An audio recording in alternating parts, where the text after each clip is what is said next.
ஒவ்வொருவர்களின் வாழ்க்கையையும் இது உயர்வான நிலைக்கு அல்லாஹ் கொண்டு சேர்த்து விடுவான். இது ஒரு பெரிய நிகழ்ச்சி, இதயங்களுக்கு சிகிச்சை தருகிற நிகழ்ச்சி, உள்ளங்களை அமைதிப்படுத்துகிற ஒரு மஜ்லிஸ் தான் இந்த மஜ்லிஸ். அன்பர்களே, ரப்புல் ஆலமீன் அல்லாஹ் நம்முடைய இதயத்தில் இருப்பதாக ரசூல் சொன்னார். அல்லாஹ் இருக்கிற இடம், அல்லாஹ் இருக்கும் இடம் எங்கே என்று கேட்டபோது கல்புல் மூமினி அர்ஷுல்லா என்றார்கள். ஒரு மூமினின் இதயம் அல்லாஹ் தங்கும் இதயம் என்கிறார்கள். அல்லாஹ் இதயத்திலே தங்கும் போது அந்த இதயம் எப்படி இருக்கும்? அந்த இதயத்தின் நிம்மதி என்ன, அமைதி என்ன, அந்த இதயத்தின் ஒளிமயம் என்ன? ஒரு மாபெரிய மனிதர், அரசாள்பவர் ஒரு பகுதியிலே வந்து தங்குகிறார் என்றால் அந்த பகுதி முழுக்க பாதுகாப்பாகிறது, அந்த பகுதி முழுக்க வெளிச்சமாகிறது, அந்த பகுதி முழுக்க பரிசுத்தமாக்கப்படுகிறது. என்ன பெரிய மனிதர், நாடாள்பவர், படைத்தவன் வந்து தங்கும் போது நம்முடைய இதயம் பாதுகாப்பு மாத்திரம் அல்ல, பரிசுத்தத்தோடு நாம் இருக்கிற இடமெல்லாம் அல்லாவின் பேரருள் பொங்கி இருக்கும். என் இதயத்தில் ரப்பு இருக்கிறான், நான் இருக்கிற இடம் நிம்மதி பெறுகிறது. நான் உங்க கூட இருக்கிறேன்னா இந்த மஜ்லிஸே நிம்மதியாகும். நீங்கள் கல்விலே ரப்பை சுமந்தால் உங்கள் வீடு நிம்மதியாகும். நம்ம திக்ரு செய்கிறோம், ஆனால் நிம்மதி ஏற்படுவதில்லை. குறை எங்கே என்று நான் கவனிக்க வேண்டும். அல்லாமா பிஷ்ர் இப்னு ஹரிஸ் ரஹிமஹுல்லா காடு வழியே ஒரு பயணம். பிஷ்ர் இப்னு ஹரிஸ் காடு வழியே செய்யும் அந்த பயணத்தில் எங்கோ ஒருவரை பார்க்கிறார். ஒரு மரத்தடியிலே ஒருவர் படுத்திருக்கிறார். என்ன ஆட்சியும் தெரியலையே, தனிமையில் படுத்திருக்கிறார், பாதுகாப்பில்லையே, காட்டிலே. அல்லாமா பிஷ்ர் பக்கத்தில் போய் உட்கார்ந்துட்டார். காட்டில் ஒருவர் தனியா படுத்திருக்கிறார் என்றால் பாதுகாப்பு வேணுமே என்று போய் உட்கார்றாங்க. உட்கார்ந்தால் ஆச்சரியம் என்ன தெரியுமா? அவருடைய மூக்கு வழியாக, காது வழியாக, வாய் வழியாக காட்டு எறும்புகள் உள்ள போயிட்டு இருக்கு. காதுக்குள்ள காட்டு எறும்புகள், மூக்கு வழியாக, வாயினுடைய வழியாக. ரொம்ப பரிதவித்து போகிறார்கள். அல்லாமா பிஷ்ர் காட்டு எறும்புகள் உள்ள போதுன்னா ஹயாத் இல்லை, மௌத்தாயிட்டார். தட்டி பார்க்கிறார், உஷார் இல்லை, உஷார் இல்லை. நமக்கு ராத்திரி படுக்கும் போது ஒரு எறும்பு காதுல போயிட்டு வச்சுன்னா நம்ம மட்டும் எழுந்திருக்கிறது இல்லை, வீட்டில் எல்லாத்தையும் எழுப்பி விட்டுருவோம். காதுக்குள்ள ஒரு எறும்பு போச்சுன்னா தூக்கம் போயிடும், படுக்க முடியாது. அல்லாவின் பெரிய பாதுகாப்பு நமக்கு இருக்குது என்று விளங்கிக் கொள்ளுங்கள். நான் படுக்கும் இடத்தில் எறும்புகள் குடியில்லாமல் இல்லை, இருக்கிறது. ரப்புல் ஆலமீன் எனக்கு தொந்தரவில்லாமல் பாதுகாக்கிறார். எறும்பு இல்லாமலா இருக்குது? நான் குடியிருக்கிற வீட்டிலே விஷச்சந்துகள் இருக்கிறதா இல்லையானா இருக்குது, நம்ம கண்ணுக்கு தெரியல. வீட்டை கிளியர் பண்ண அங்கிருந்து ஒரு தேல் வரும், ஒரு பூரா வரும், விஷச்சந்து இருக்குது. ஆனா அல்லாஹ் நம்மை பாதுகாக்கிறான். அவன் பாதுகாப்பு வளையத்துக்குள்ளே இருக்கிறோம். ஆனால் அவனை மறந்து எத்தனை நாள் இருப்பது? அவர் தட்டி பார்க்கிறார், உஷார் இல்லை. உடனே அவங்களை தூக்கி தன் மடியிலே படுக்க வைத்து அல்லாமா பிஷ்ர் காது வழியாக, மூக்கு வழியாக, வாய் வழியாக உள்ள போற எறும்பை பூரா தட்டி ஒரு பாதுகாப்பு கொடுத்து, இவருடைய ஹயாத்து மௌத்தை சரி செய்யணுமே. மௌத்துனா குளிப்பாட்டி அடக்கம் செய்யணும், ஹயாத்துனா பாதுகாக்கணும். எல்லாத்தையும் தட்டி கொண்டு இருக்கும் போது அவர் உஷாராயிட்டார். அவர் எழுந்திரித்து கேட்டார், மன்ஹாதல் ஃபுலூன் அல்லதி மனா பைனி உபைன ரப்பின்னு கேட்டார். யார் இந்த இடையூறு செய்தவன் கேட்டார்.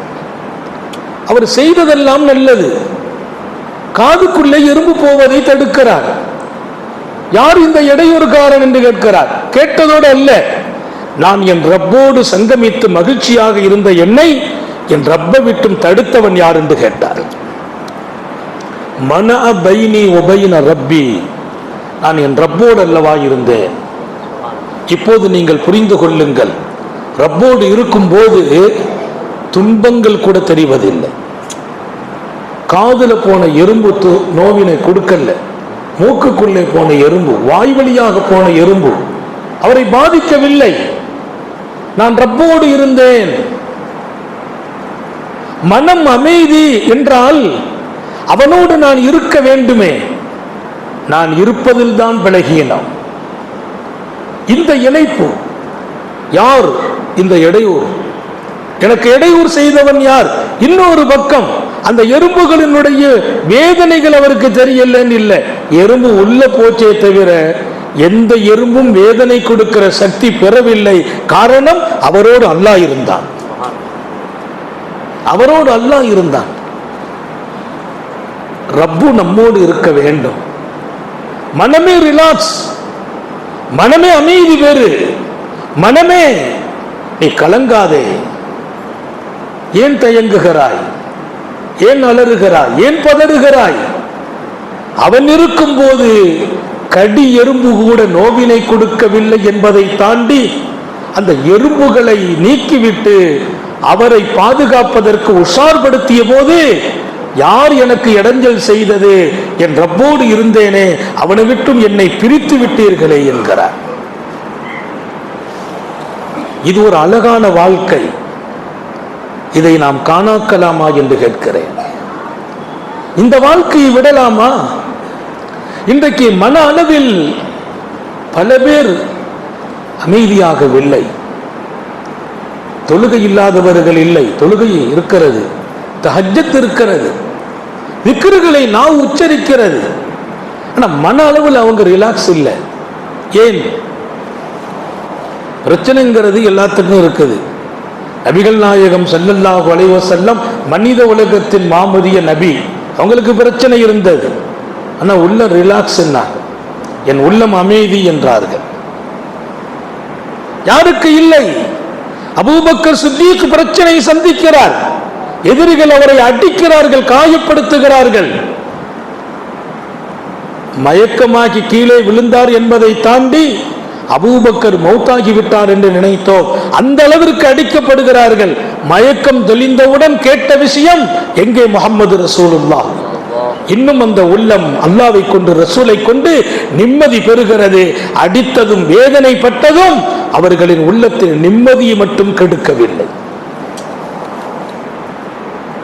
ஏன் நமக்கு நிம்மதி போனது?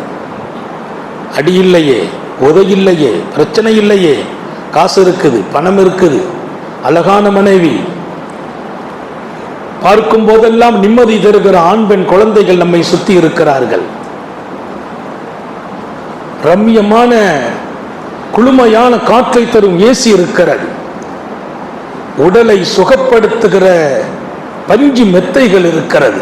இதிலே படுத்துக்கொண்டு உறக்கம் வரவில்லை, மனமெல்லாம் கணக்கிறது, நிம்மதி இல்லை என்று சொல்கிறோமே, என்ன காரணம்? 10 மெத்தையிலே பஞ்சு மெத்தையில் படுக்கிறோம். கண்குளிர்ச்சியான மனைவி, அருமையான பிள்ளைகள். இன்னைக்கு ரிசுக்கு மட்டும் இல்லை, நாளைய ரிசுக்க பத்தியும் கவலை இல்லை. அவ்வளவு பரக்கத்து வீட்டில் இருக்குது. ஏன் என் மனம் ரிலாக்ஸ் இல்லை? சரி, ரிசுக்கே இல்லை, வறுமை, அப்போதும் ஏன் நிம்மதி நான் இழக்கிறேன்? எங்கள் வேலையெல்லாம் உள்ளங்களில் அல்லாஹ்வை கொண்டு தங்க வைக்க வேண்டும். அதில்தான் உங்கள் வாழ்க்கை இருக்கிறது. அல்லாஹ் விரும்பும் சந்தோஷம் இருக்கிறது. அவன் எதிர்பார்க்கிற உங்களுடைய உணர்வுகளின் பரிசுத்தம் இருக்கிறது. இன்னைக்கு உணர்வுகள் பரிசுத்தமாக இல்லை. அவை காரணத்தை விளங்குங்கள். நம்பிக்கை இழப்பு நம்மோடு இருக்கிறது.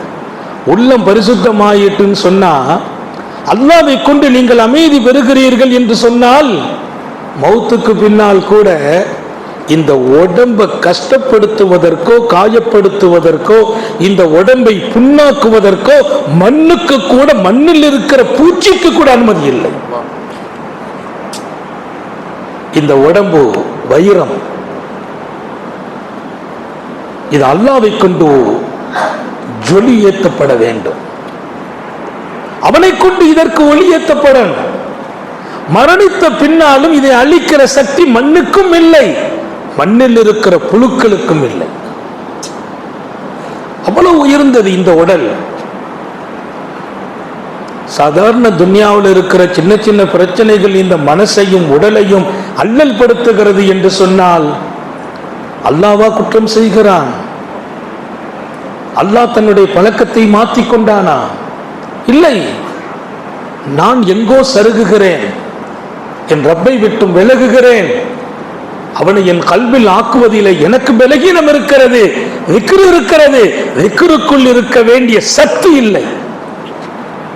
சாப்பிடுறோம், சத்து உடம்புல சேரல வைங்க, உடம்பு பாதுகாக்க முடியாது. சாப்பிட்டோன்னு லூஸ் மோஷனா ஆயிட்டே இருக்குது. சாப்பிட்டாச்சுன்னா சாப்பிட்ட உடலில் இருக்கக்கூடிய சத்தை உறிஞ்சுகிற பூச்சிகள் உடம்புல இருக்க வைங்கல, இவர் சாப்பிட்டுக்கிட்டே இருப்பார், ஆனா உடம்புக்கு ஹெல்த்தி யாராது? சத்து சாப்பிடுற பூச்சி உடம்புல இருக்குது. அதனாலதான் அந்த உடலை பாதுகாப்பாங்க. எப்பவும் ரத்தத்தில் இருக்கிற வெள்ளை அணுக்கள் கரெக்டா இருக்காங்க. உடலுக்குள்ளே சில கூறுகளை அல்லாஹ் வைத்தான். அதாவது அழகாக இயங்குகிற போதுதான் இந்த சத்தோட சேரும், கழிவு நீங்கி போகும். பல பேருக்கு சத்து உடம்புல சேரல. நோய் எதிர்ப்பு சக்தி இருந்தாதான் உடலை காப்பாற்ற முடியும். நோய் எதிர்ப்பு சக்தி உடம்புல இல்ல வைங்க, உடலை பாதுகாக்க முடியாது. தரமானதை சாப்பிட்றோம், குவாலிட்டியா சாப்பிட்றோம், உயர்வா சாப்பிட்றோம், ஆனா நோய் எதிர்ப்பு சக்தி உடம்புல இல்லை. அல்லாஹ் உலகத்துல இயற்கையிலேயே படைச்சான். அது ஏன் உடம்புல நோய் எதிர்ப்பு சக்தி அல்லாஹ் வச்சு படைச்சிருக்கிறான்.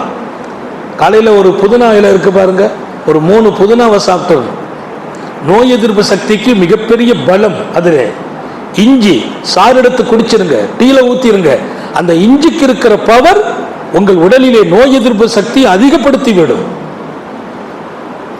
அதே போல துளசி இருக்குது, துளசி இலை ஒரு 2 இலை எடுத்து நாவல போட்டு மென்று சாப்பிட்டுட்டீங்கன்னா உடம்புக்குள்ளே நோய் எதிர்ப்பு சக்தி. இந்த நோய் எதிர்ப்பு சக்தியால் உடல் கெட்டு போகாது, எந்த நோயும் உடனடியாக உடலை தாக்காது. அல்லாஹ் இயற்கையிலேயே இந்த உடலை பாதுகாக்கிற அனைத்தையும் இந்த மண்ணில் வைத்தான். ரொம்ப லேசா கிடைக்கிற இஞ்சி, புதினா, மிக எளியதாக கிடைக்கக்கூடிய நான் சொன்ன அந்த இலை துளசி, இவ்வளவு பெரிய பவர். எவ்வளவு பெரிய பவர்!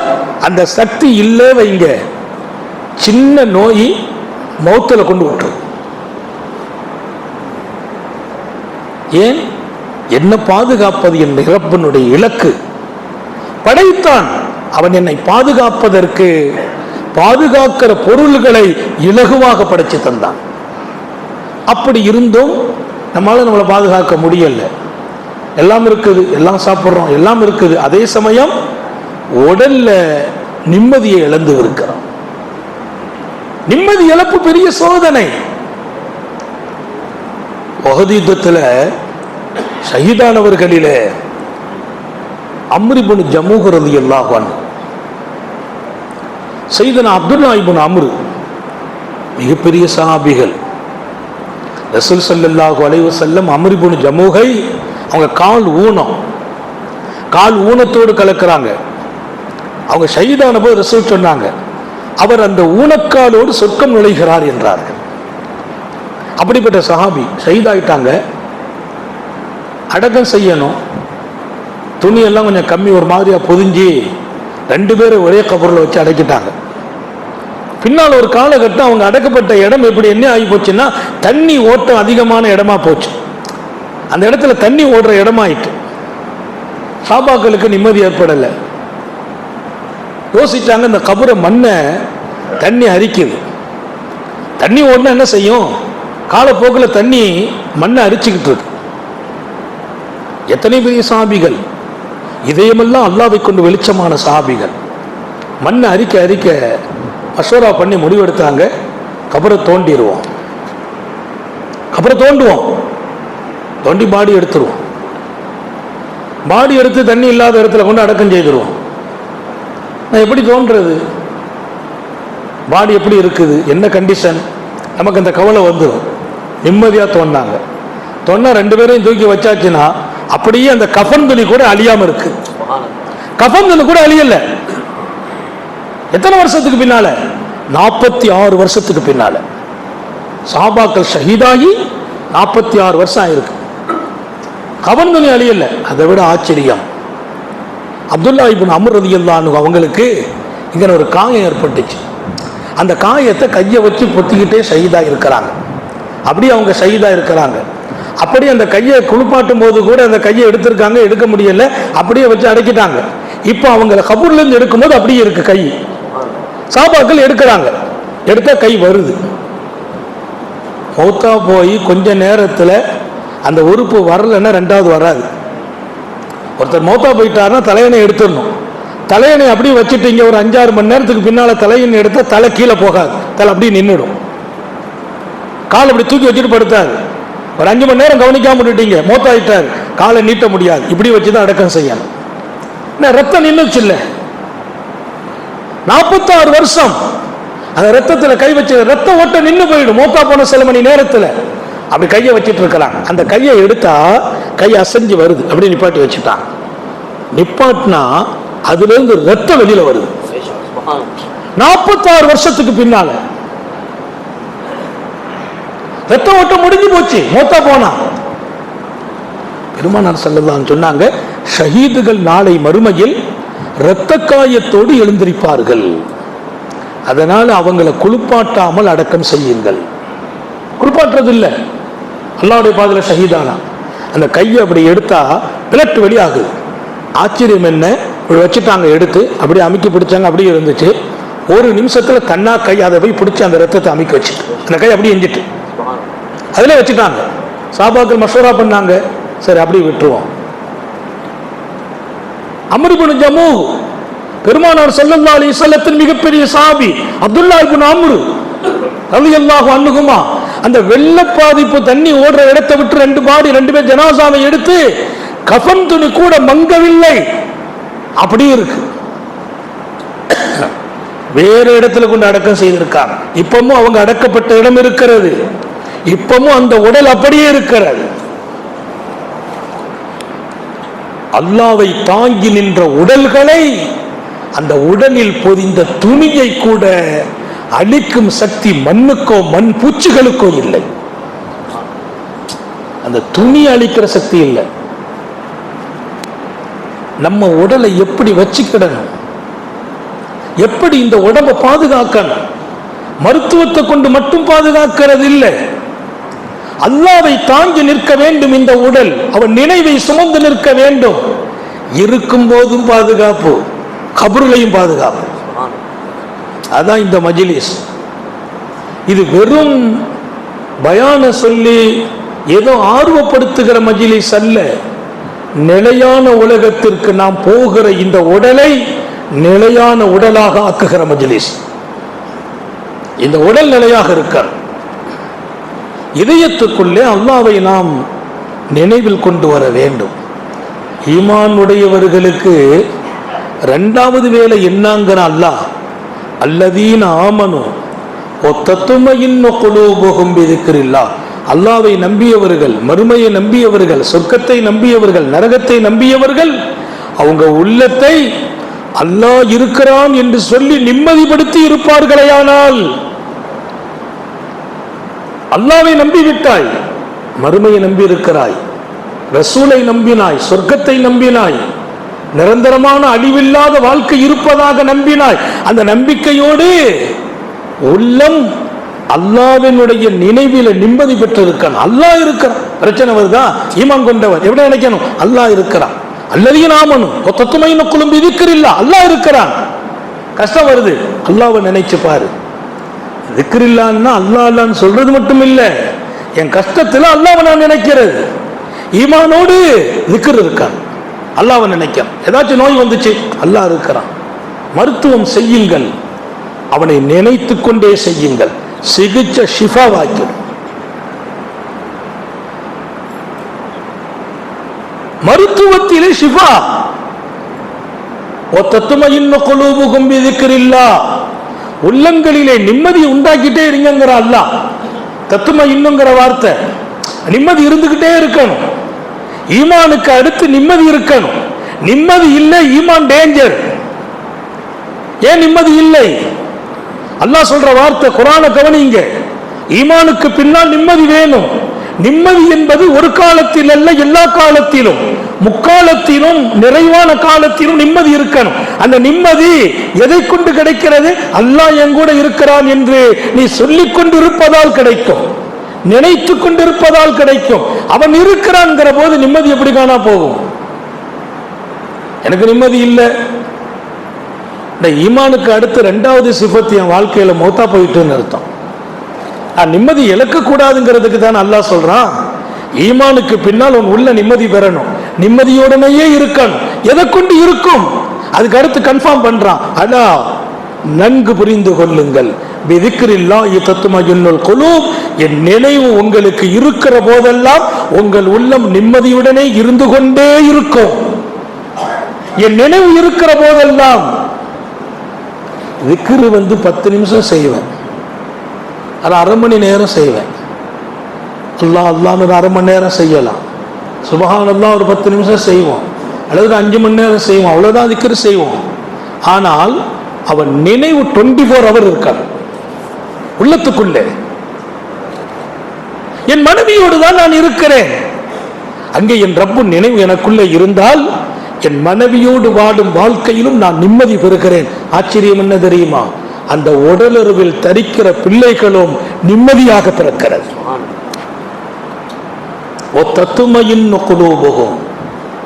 அந்த உள்ள நிம்மதியில ஜொலிக்கணும்.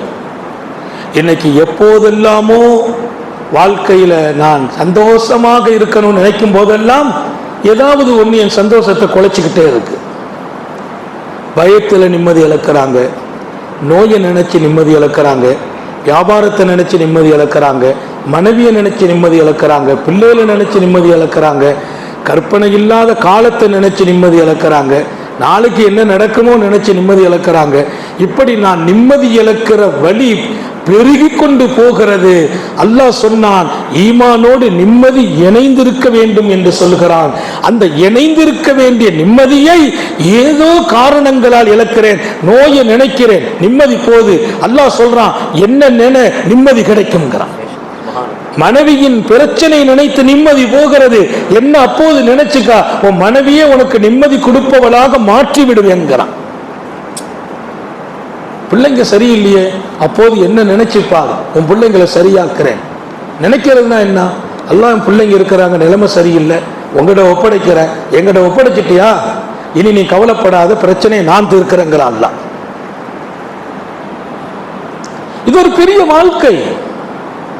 உள்ளம் அவனை கொண்டு ரிலாக்ஸ் ஆக வேண்டும், மன அமைதி தேவை.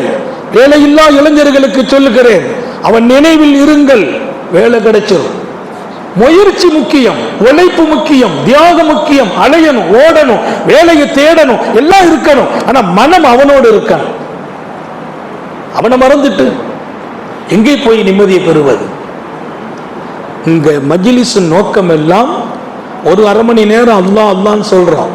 இதன் பிரதிபலிப்பு என் வாழ்க்கையின் அனைத்து நேரத்திலும் அல்லாஹ் அல்லாஹ் என்று என் இதய துடிப்பில் அவனே நசீபாக்கி விடுவான். அதுதான் பிரதானம். நம்பிக்கை சார்ந்து இருக்க இந்த வாழ்க்கையில. அல்லாமா உத்துபத்துல் குலாம் ரலியல்லாஹு அன்ஹு, உத்துபத்துல் குலாம் மாபெரிய மனிதர், அல்லாஹ்வோடு ஒரு அழகிய தொடர்புடையவர்கள்.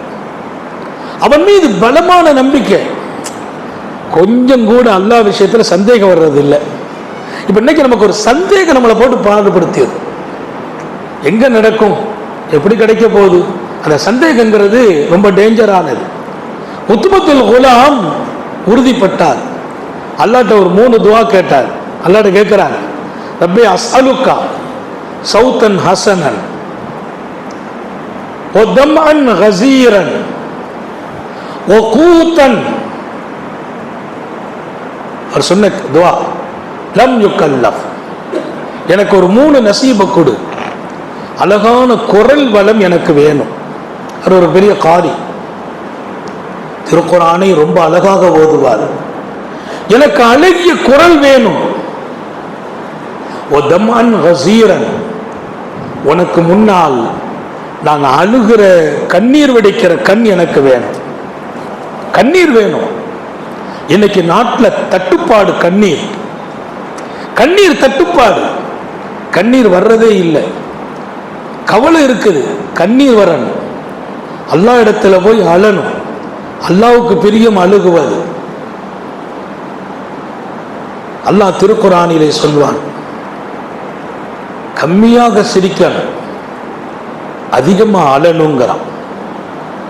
சிரிப்பு எப்படி இருக்கணும்? குறைவாக இருக்கணும். அதிகமாக அழணும். இன்னைக்கு சிரிப்பு அதிகமாக்கி கொண்டோம், அழுகை குறைந்து போல.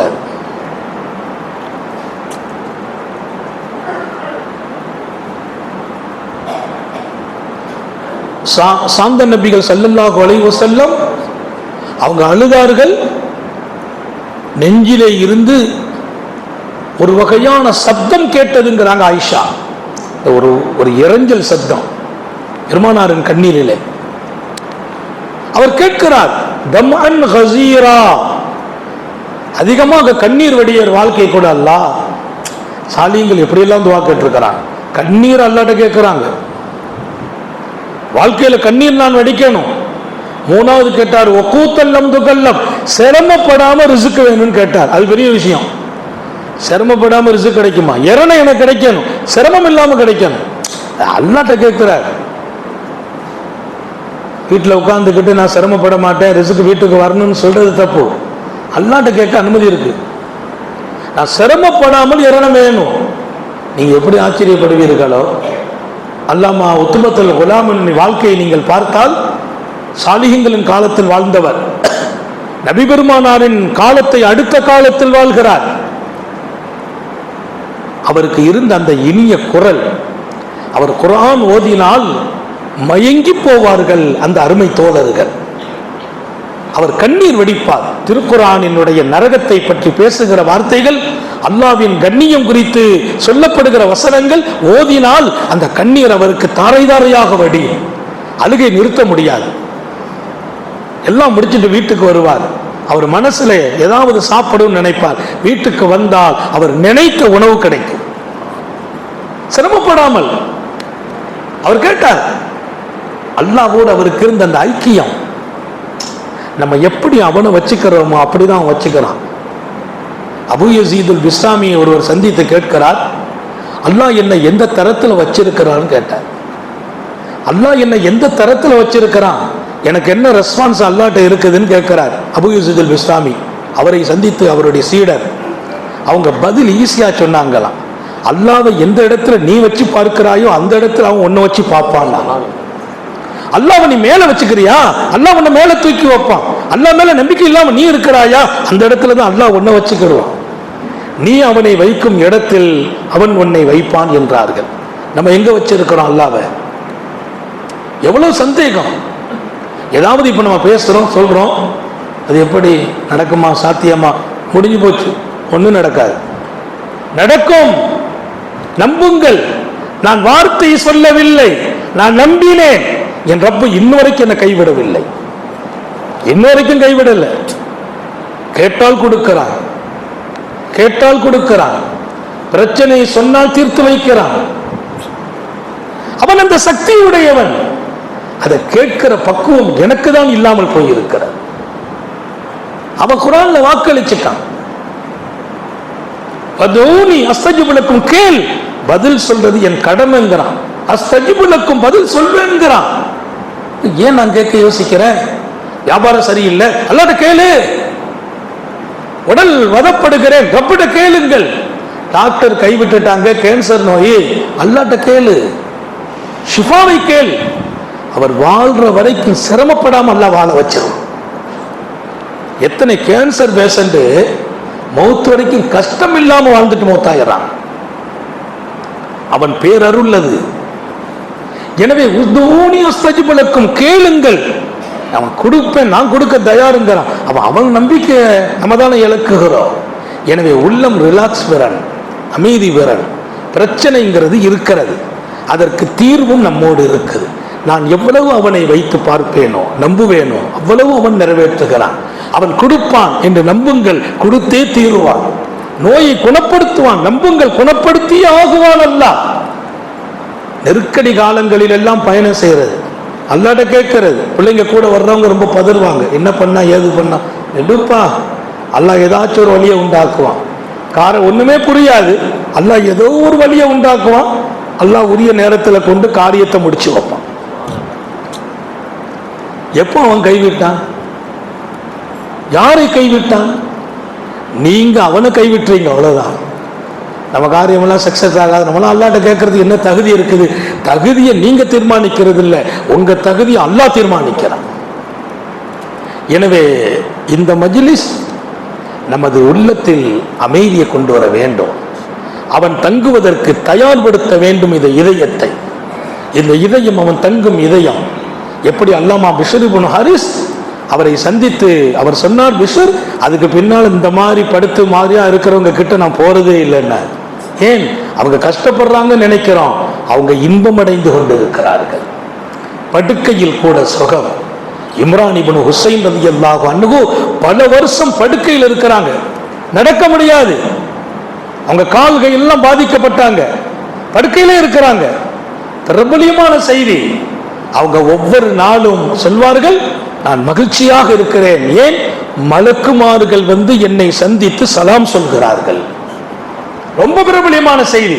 பெருமானாரின் சஹாபி, மலக்குமார்கள் வந்து சலாம் சொல்கிறார்கள். அவர் படுக்கையில் இருக்கிறார் பல வருஷமாக. அப்ப பல வருஷம் படுக்கையில் இருந்தா நிம்மதி போயிடும், சந்தோஷம் போயிடும். வீட்டுல உள்ளவங்க நம்மளை ஒதுக்கிடுவாங்க. ஆனா அவங்க பக்கத்துல அல்லாஹ் கூட்டம் கூட்டமாக மக்களை கொண்டு நிறுத்தினான். அவங்க சொன்னாங்க, பெரிய கூட்டம் உள்ள வர வேண்டாம். ஏன்? மலக்குமார்கள் இங்கே குவிந்து கொண்டிருக்கிறார்கள். என் படுக்கை கூட அவன் நினைவில் இருக்கும் போது சுகமாக போகிறது, நிம்மதியாக போகிறது. எனவே நிம்மதி இழப்பு என்பது அது என் ஈமானுக்கு நான் செய்கிற பலகீனம். ஈமானுக்கு அடுத்து நிம்மதி இருக்கணும்னு அல்லாஹ் சொல்லிட்டான். அந்த நிம்மதி என் நினைவை கொண்டு கொடுப்பேன் என்கிறான். அல்லாஹ் சொன்னால் உண்மை. அந்த நினைவில் நாம் பலகீனப்பட்டு இருக்கிறோமா என்று பரிசீலித்தால் தொழில் வளமாகும், நோய் குணமாகும், பிரச்சனை சால்வ் ஆகும், ஆஸ்பத்திரி வாழ்க்கையிலிருந்து பாதுகாப்பு கிடைக்கும். எல்லாம் அல்லாஹ்ட்ட கேளுங்க, ஆனா நம்பிக்கையோடு கேளுங்கள். அவன் தங்கும் இடமாக இதயம் இருக்கட்டும். இருந்து விடுமா? மனமற்றும் அமைதி பெறாது, சுத்தி இருக்கிறவங்களும் சேர்ந்து அமைதி பெறுகிறார்கள். என்னுடைய உள்ளத்துல நிம்மதி அல்லாஹ் இருக்கிறான்னா என் பக்கத்தில் இருக்கிற என் மனைவி அந்த டச்சிங் அவங்களுக்கும் ஏற்படும், என்னை நெருங்குற பிள்ளைங்களுக்கும் ஏற்படும். என் கையை தொட்டு முசாபா செய்கிறவரின் இதயத்திலும் அந்த துடிப்பு உருவாகும். வாழுங்கள், ரிலாக்ஸ் வேணும், அமைதி வேணும். வேண்டாம் மனச்சோர்வுகள், சஞ்சலங்கள், அனைத்திற்கும் தீர்வு இருக்கிறது. நம்பி இருக்கிறோம், படைத்தவனால் எல்லாம் முடியும். என் விஷயத்தில் ஏன் முடியாமல் போகிறது? நான் பலகீனப்பட்டிருக்கிறேன், இன்னும் அவனோடு நான் இருக்க வேண்டும். என் நேரமெல்லாம் அவனோடு நான் ஆக்குகிற போது அந்த வாழ்க்கை கிடைத்துவிடும். அந்த வாழ்க்கை தான் இன்றைய ஷேகுமார்கள் கற்றுக் கொடுக்கிற வாழ்க்கை, வழிகாட்டுகிற வாழ்க்கை. இப்போ பையத்தானவங்க நிறைய இருக்கிறீங்க. இந்த பையத் வெறும் திக்ர செய்துட்டு போறது இல்லை, அல்லாஹ்வை இதயத்தில் சுமந்து கொண்டே போக வேண்டும். அல்லாஹ் தௌஃபீக் செய்வானாக, இந்த மஜ்லிஸை கபூல் செய்வானாக, நிம்மதியான வாழ்க்கையை தருவானாக, ஹயாத்து முழுக்க அவனுடைய தொடர்பில் இருக்க செய்வானாக. கவலை, கைசேதம், நஷ்டம், இழப்பு எல்லாவற்றையும் நான் மீண்டு எடுத்து வாழ முடியும் என்று நம்பிக்கையை தருவானாக. கடைசி காலத்தில் நிலைமை என்ன ஆகும்? கடைசி காலமும் என் இதயம் அல்லாஹ்வை கொண்டே ஜொலிக்கும் இன்ஷா அல்லாஹ். அதுதான் வாழ்க்கை. அவன் மீது அவநம்பிக்கை வேண்டாம், அவன் மீது நம்முடைய உள்ளங்கள் சந்தேகத்தை கொண்டு வர வேண்டாம். கவலை எல்லாத்தையும் மறந்து விடுங்கள், துயர்களை விட்டும் வெளியே வாருங்கள். தொழிலில் பரக்கத் அவன் தரக்கூடியவன், எரணத்தை விசாலமாக்கி அவன் தரக்கூடியவன். மனதில் இருக்கிற அனைத்து சோதனைகளையும் மீட்டி எடுக்கிறவன் அல்லாஹ். அவன்தான் என்னோடு இருக்க வேண்டும். அதற்கு நான் என்ன செய்வது, என்ன தியாகம், என்ன பாடுபடணும், எதை கொடுத்தா அவன் கிடைப்பான், அத்தனையையும் நான் கொடுக்க தயாராக. ஒன்னும் கொடுக்க வேண்டாம், உங்களையே கொடுங்கள், அவனோடு இருக்க முயற்சி செய்யுங்கள், அவன் கிடைப்பான் என்ற உறுதி கொள்ளுங்கள். பெரியார்களின் தொடர்பிலே வாழ்கிற போதெல்லாம் அவங்க கல்வி அல்லாஹ்வுடைய நினைவில் ஹயாத்தாக்கிடுவாங்க. அல்லாஹ் தௌஃபீக் செய்வானா, நீண்ட ஆயுளை தருவானா, நோயில்லா வாழ்வை தருவானா, குன்றா சுகத்தை தருவானா, நிரப்பமான ஈமானை தருவானாக. இந்த நெடிய நாட்கள் நோய் நொடிகள் இல்லாமல் உடல் ஆரோக்கியத்தோடு மனநிறைவோடு இன்பத்தோடு அல்லாஹுவை நின்று வணங்கி வழிபட்டு வாழும் நசீபையும் பாக்கியத்தையும் எல்லாம் அல்ல அல்லாஹ் உங்களுக்கும் எனக்கும், நம்மை ஈன்றெடுத்த தாய் தந்தையர்களுக்கும், நமது மனைவி மக்கள் உற்றார் உறவினர் யாவருக்கும் கொடுத்தருள் புரிவானா. நமது உயிரினும் மேலான கண்மணி ஹாத்தமுன் நபியின் சர்க்காரை ஆலம் ஸல்லல்லாஹு அலைஹி வஸல்லம் அவர்களை கனவிலும் நனவிலும் கண்டுகளிக்கும் பெரும் பாக்கியத்தை அல்லாஹ் நம் எல்லோருக்கும் கொடுத்தருள் புரிவானா. நான் நிறைய துவா கேட்டிருக்கிறேன், சிலது கிடைக்கவே இல்லை.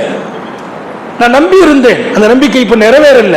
அப்போதும் அல்லாஹ்வுடைய நபி சொன்னாங்க, கவலைப்படாதே, இந்த துவாவுக்கெல்லாம் அல்லாஹ் சேமிப்பு வைத்திருக்கிறான். நீ உனக்கும் யாருக்காக கேட்டாயோ அவர்களுக்கும் கண் குளிர்ச்சியான வாழ்க்கையை உலகத்தின் மக்கள் எல்லாம் ஆச்சரியப்படும் இடத்தில் உன்னுடைய மறுமையில் கொடுப்பான். நான் உன்னை கேட்டேன், கிடைக்கல, ஏன் கவலைப்படுற? அங்கவா, நீ உனக்கு கேட்ட, உன் பிள்ளைக்கு கேட்ட, உன் மனைவிக்கு கேட்ட, டோட்டலா எல்லாருக்கும் அங்க கொடுப்பான். எப்படி வாழ்க்கை? அங்க இருக்கிறவங்க எல்லாம் வியந்து போவாங்களாம், நம்ம துவாவும் கபூலாகாம இருந்திருக்கணுமே, இந்த மகிழ்ச்சி எனக்கு கிடைச்சிருக்குமே. அங்க கிடைக்கிற மகிழ்ச்சி நிரந்தரம். அங்கே வா, நீ கேட்டதையெல்லாம் நான் எண்ணி வைத்திருக்கவில்லை, அத்தனையும் எழுதி வைத்திருக்கிறேன், எல்லாத்தையும் அங்க கொடுப்பேன்கிறான். நான் கேட்டதாலோ, கேட்டது கிடைக்காமல் போனதாலோ, யாருக்காக கேட்டேனோ அவங்களுக்கு கிடைக்காமல் போனதாலோ நான் நஷ்டம் அடையவில்லை. இப்போதும் ரப்பு என்னோடு தான் இருக்கிறான். அல்லாஹ் தௌஃபீக் செய்வானா, வாழ்க்கை முழுக்க அவன் நினைவில் இருக்க செய்வானா என உயரிய துஆவோடு உங்கள் எல்லோருடைய துஆவை ஆதர வைத்து என் வார்த்தைகளை நிறைவுபடுத்துகிறேன். ஆஃபிரு தஅவானா அல்ஹம்துலில்லாஹி ரப்பில் ஆலமீன். அஸ்ஸலாமு அலைக்கும் வரஹ்மத்துல்லாஹி வபரகாத்துஹு. இன்ஷா அல்லாஹ் திக்ர் மஜ்லிஸ் இங்கே கவனம் இருக்கணும். இன்ஷா அல்லாஹ் மஜ்லிஸ் நிரப்பம் அல்லாஹ் எல்லாரையும் கொண்டு சேர்த்துருக்கிறான். வெளியில் இருக்கிறவங்க கொஞ்சம் உள்ளே வந்துடலாமா, நெருங்கலாம், கொஞ்சம் நெருங்கி வாங்கலாம், அப்படி கொஞ்சம் அப்படியே கவனம் கொஞ்சம் நிர்வாக அனுமதியோடு லைட்டை மட்டும் கொஞ்சம் ஆஃப் பண்ணிக்கோங்க. மன ஓர்மை அல்லாஹ்வோடு இருக்கான்.